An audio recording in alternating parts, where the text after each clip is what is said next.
Great to be back here at the friendly confines, Chartway Arena, home of Old Dominion basketball. Ted Alexander and ODU Hall of Famer Dave Twardzik. After the disappointment Saturday, a much better performance today for the Monarchs against Manhattan. Well, much better, Ted, but it didn't start out that way. The first 5 or 6 minutes, it looked like, oh my gosh, here it comes again, a repeat of JMU.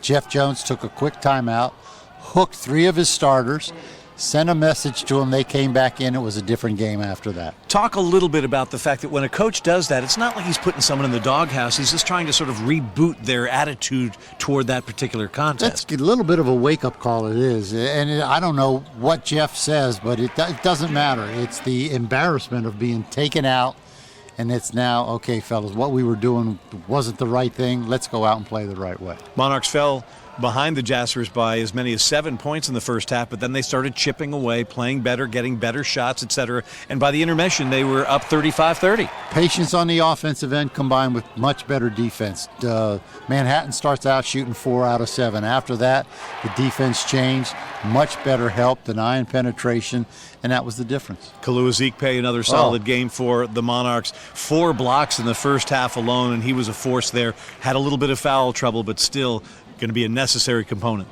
The biggest thing he did tonight was on the defensive end, protecting the rim. He had 4 blocks, and he got a technical foul within 20 seconds of the game.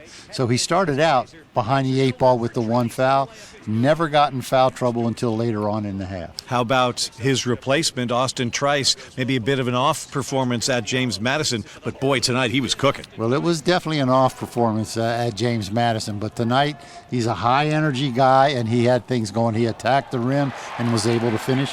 Plus, he knocked down free throws. Plus, how about Jalen Hunter, tied for a game high with 18 points and low turnovers and high assists, and just an all-around game that you need to be pleased with. And I think he was 4 for 4 from the three-point line, which is not really his game, but when he's knocking down that shot, he's a triple threat because he can drive and he can also hit the pull-up jump shot. One of the things we were talking about with this team that's different from the past is if one guy is your weapon, and that one guy is having a rough go, you just keep waiting for him to get started. The Monarchs have more weapons now, and you've got a number of different switches you can try and flick, and when they all are rolling, this team can do big things. Well, the effort tonight on the defensive end, they were diving on the floor after loose balls, getting the 50-50 balls, and this is a team that does not have to rely on one guy to score.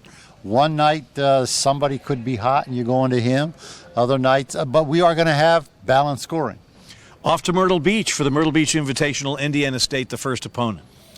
Well, it's like Jeff said, you can't win 3 unless you win the first one, so that has to be the mindset. The win tonight was a good one over a team from the MAC that's going to be a good team, Manhattan. Final score, Old Dominion 79 and the Jaspers 58. For Dave Twardzik, I'm Ted Alexander for Monarch Media.